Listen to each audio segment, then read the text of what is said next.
Hello, I'm here at the Global Borrowers and Investors Forum with Louis Gargour, who is CIO of LNG Capital. Louis, it's great to see you again. Let's talk about thematic themes for investment, and then some of the trades that you like, and maybe some of the trades that you don't like. So here we are, late June 2014. Yes. LNG, what sort of themes are you looking at?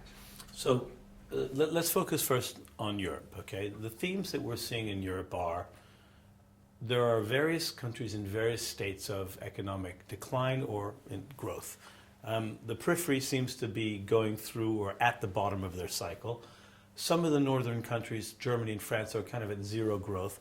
And we're seeing the UK exhibit signs of late stage growth, i.e. unemployment's almost down below 6, interest rates are being telegraphed to being put up soon. Carney is unequivocally saying that rates will go up probably before the UK elections in 2015, which I was anticipating they'd wait till. So as an asset manager, rather than homogenize Europe and say, okay, it's one big place, let's assume we can invest the same way throughout Europe, we need to be specific about regions, countries, and investments we make in those countries. So a top-down pragmatic macro approach. In the UK, consumers are willing to spend more money. They feel richer, their house prices have gone up, they have equity. Therefore, consumer cyclicals, discretionary spend, consumer finance, home building, autos, large ticket items, those industries are benefiting from the UK consumer. That's what we're looking at being long in the UK and to a certain extent in Scotland. Okay, so the UK, but I'm including... UK, well, they're going to separate, aren't they? Right, you know, the oil fields will be... Anyway, joking aside. The exact opposite is true in Spain. If you look at Spain, 25% unemployment. You know, they're still going through the cleansing cycle of non-performing assets, of banks restructuring. So the industries we look for there are small ticket items, mobile telephony, are quasi-state. Look at the utilities, water, gas, electricity, and look at regional governments because you're still getting paid to take the regional government risk even though the ECB has bailed out all of Europe. So that's a top-down. Then some of the names that we're talking about. You know, we're talking about looking at UK retailing sector. One of the names that we like is Matalan. Okay, Matalan has got a 8 7/8 coupon. It's a UK retailer that has been in trouble in the past, but is actually emerging from a difficult point in the cycle. The company is going cash flow positive. We think there is extremely good management in place. You're being paid 8 to 9% to hold this bond, right? It's a bond. It's paying its coupon.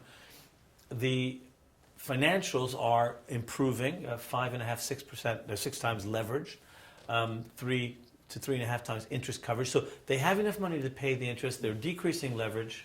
But it's traditionally known Matalan as a discount retailer. It is. Yeah, Yes. I mean, it's at the sort of Aldi end of the market, which is slightly counterintuitive if you say that the UK is perhaps the healthy man of Europe to some extent in certain sectors. So beyond the pure financials, the coupon and Sure. all of that, what is it? Do you see that to still be growth in that business? Is it? Well, it's interesting you comment on it because it's exactly right. You know, the first sectors to do well are luxury sectors, LVMH and things like that. We've seen the luxury retailers do extremely well. Then are the coinciding with wealth, i.e. the kind of middle ticket item.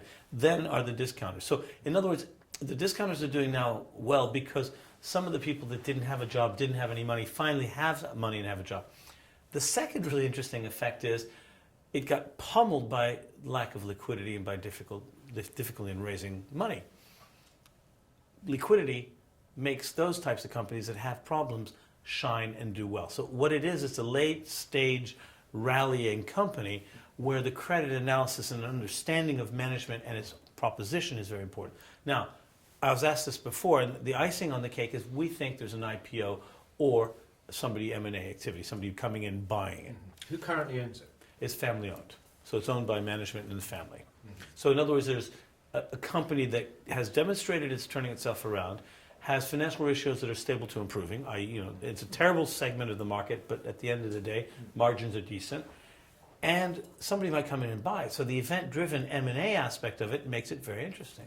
That's kind of how we think. We think top-down, bottom up, and then are there any extraneous factors that we need to take into account? Interestingly, I read today in Global Capital, I don't know what it is now. It used to be, I call it magazine, but it's now online and magazine and all these wonderful things that three bulge bracket investment banks have all hired UK retail investment bankers. So clearly they feel that there's some deal flow in the pipeline in that sector. I mean, the Alstom deal, to me, Alstom getting done with quasi-blessing of the French state after they held a 20% stake at a discount just goes to show that deals aren't being blocked, they're being worked out. So I think there's a lot of built-up pipeline that we don't see behind the scenes. Hence, you have to take that into account when you have an investment. Somebody might come in and buy it. So, that's number one, Matalan. We'll mark that one down, keep our eyes on it. What's number two? So, another name that we've had for a while that has kind of played out but has done quite well, and we had it as a relative value trade, is Aston Martin, the manufacturer of automobiles. Now, when we first put this trade on, our sector view was neutral. Not too much money to be spent on it, not too little. European car sectors are doing pretty badly. The auto industry has been in a secular decline for a long time. Why? Because they build a lot too many autos and unit sales are actually not going up, they're going down. We compared and contrasted Peugeot and Aston Martin. And of course, the joke we made earlier is I'd rather be driving around the corner in Aston. However, what we found with Peugeot is what we find with a lot of French companies: labor market inflexibility, the French state's influence, and the fact that they rely on a bank, Peugeot Bank, PSA, to help them sell cars, like GMAC helped GMAC. Sure. So fast forward to when we had the trade on about a year ago, and what we found is that there was continued deterioration in the French business and labor market. So we're seeing fewer cars being sold. We're also seeing the French state say to Mittal, if you try to move to a lower cost center outside of France, we'll nationalize your plant. Well, the same message was given to Peugeot. So the relative value trade is working well in that going down as a short. Aston Martin has had a massive capital influx. They've had an influx of £250 million from the Singapore family office and from AMG, the Mercedes, AMG. So they had a troubled time. I mean, they were bought at the height of the boom. They were passed around like a packet of fags in a prison. Let's face it, right? I mean, everyone bought them, sold them. But they ended up with investment dar in Kuwait, who as well, exactly.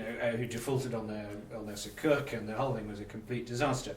It didn't seem to affect the company enormously. I mean, the product line was strong. In the background, when they were bought, after several purchases, finally when they began to get what they required is they required a new production line, and they required adapting to modern production techniques, and they needed to have a new model. The problems that they took a long time to come to market with new models. The production efficiency was very low, and the margins on each unit were very low. Classic car problems. So what they've done is they've built a new line. They've gotten the capital influx that I mentioned before, and they've gotten an improvement in technologies and improvement through AMG. Yes, exactly, through AMG, and through the fact that they've done it organically themselves.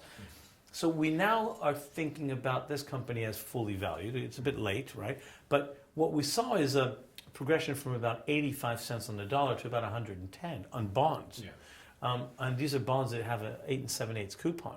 So when you think about it, a 9% coupon and 80 is a 13-14% asset. Yeah. That's just an example of doing the work and being at the moment at which they begin to turn around. They never have to raise debt again. The equity injection they have is sufficient to carry them for 4 or 5 years, as we see it. Because they're not a volume producer. They're not a volume producer. They're a margin producer. Their margins need to be high. So they need to have a cool model. They need to bring models quickly because trends change.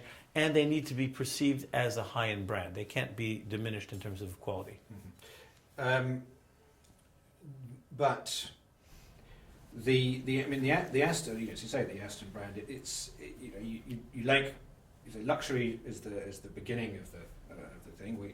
If we are now at the late stage growth cycle, that's a little bit counter to what you say. And also, it's if you have the AMG stake there, then presumably there's a Mercedes sort of looking at the background. Presumably, is there an acquisition possibly in there? That is a distinct possibility. The bonds are callable at or around where they're trading, so there could be a cleanup of the capital structure and a purchase. It fits very well with the brand. If you think it doesn't really fit very well with Ford or GM. But I mean, You can't imagine the Germans buying Aston Martin. Well, Good Lord. could you imagine the Germans buying, Rolls-Royce or Bentley? I mean, doesn't Volkswagen own the Rolls-Royce and Bentley group? Slightly Yeah, I mean, okay. I They'll was probably talking, be just checking. It'll probably be very good. I thought I'd bring you up to speed of what's going on in the car market. I mean, thank God the Italians still own Ferrari. Oh yes, Germans buying Ferrari might be. That- Germans that- like Lamborghini, of course. Don't they? Well, they did. Yeah, they use the motor quite effectively in the Audis. But no one likes the Audis. They prefer the Lambos. I mean, okay. But anyway, so Yeah. fast forward to a trade that, you're talking about not just a good... Okay, let's go to Spain. Yeah. So what do you want to buy in Spain? Well, you don't necessarily want to buy consumer discretionary. You don't want to buy leading indicators. You want to buy coinciding. You want to buy small ticket items, things that people can afford and see as, well, where the elasticity of demand is low. Yeah. Mobiles. I mean, mobiles have two types of users, contract and pay-as-you-go. Obviously, if you're unemployed, you pay-as-you-go. However, the average revenue per user is very high on pay-as-you-go. So fast forward to a Spanish telephony company based in Spain. In reality, their footprint is Latin America. 69% of their revenues come from Latin America. Margins, I looked at the margin, 34% EBITDA margin. That's on a $50 billion revenue figure. Those are some big numbers. And I'm not worried about Spain influencing too much the company, but it does cheapen it up because it's perceived as a Spanish corporate, even though it's not. It's a Latin American corporate. Why do we like LATAM? Well, penetration ratios are low, and the average revenue per user is growing. So you've got a really interesting nascent developing market.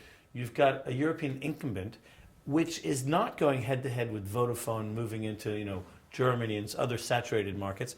Its footprint is much more Latin. It is here in the UK. It is here in the UK as well. But this is a mature market in the UK. So it's one of the principal three in the UK.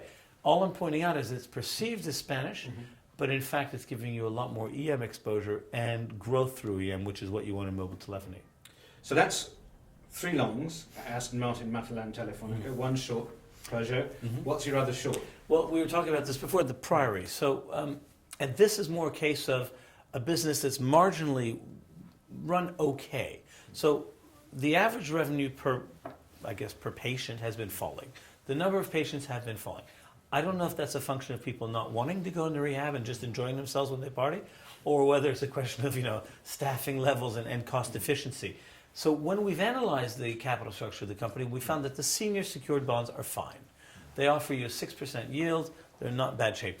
But they have a subordinate bond that they issued a number of years ago when the revenue numbers were higher, when EBITDA margins were higher, and when the number of patients was also greater.